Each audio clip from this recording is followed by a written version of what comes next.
ពិភពលោកប្រែស្ងប់ស្ងាត់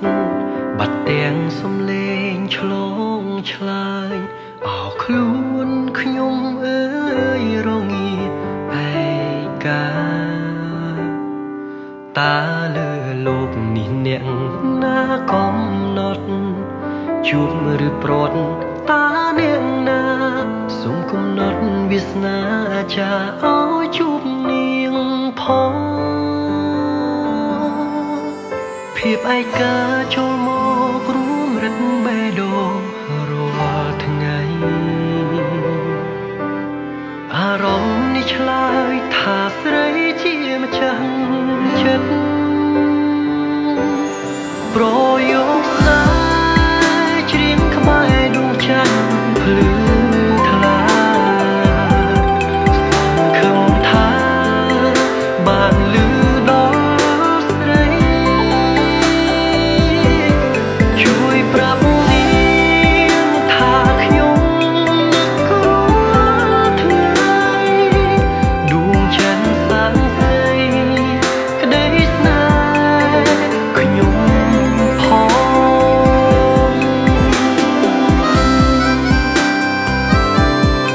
ចម្រៀងបទនេះផ្ញើជូននារីម្នាក់ដែលខ្ញុំស្រឡាញ់បើសិនជាយើងពិតជាមាននិស្ស័យនឹងគ្នាមែនសូមឲ្យចម្រៀងនេះជួយនាំពាក្យក្នុងបេះដូងរបស់បងទៅប្រាប់អូនថាបងស្រឡាញ់អូនខ្លាំងណាស់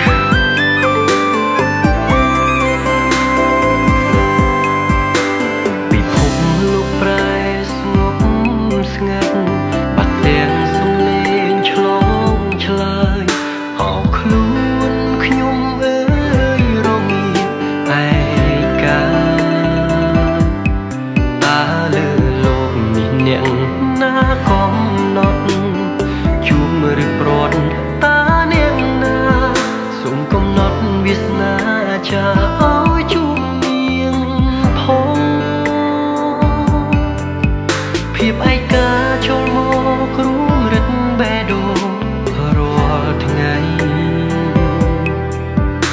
អារម្មណ៍នេះឆ្លើយថាស្រីជាម្ចាស់ចិត្តប្រយោគស្នេហ៍ច្រៀងក្បែរដួងច័ន្ទភ្លឺថ្លាសង្ឃឹមថាបានលឺដល់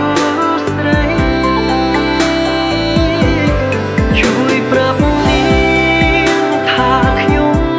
នឹករាល់ថ្ងៃដួងច័ន្ទសាងសី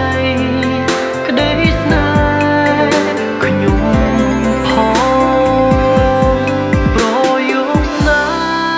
ហ៍ច្រៀងក្បែរដួងច័ន្ទភ្លឺថ្លាសង្ឃឹមថាបានលឺដល់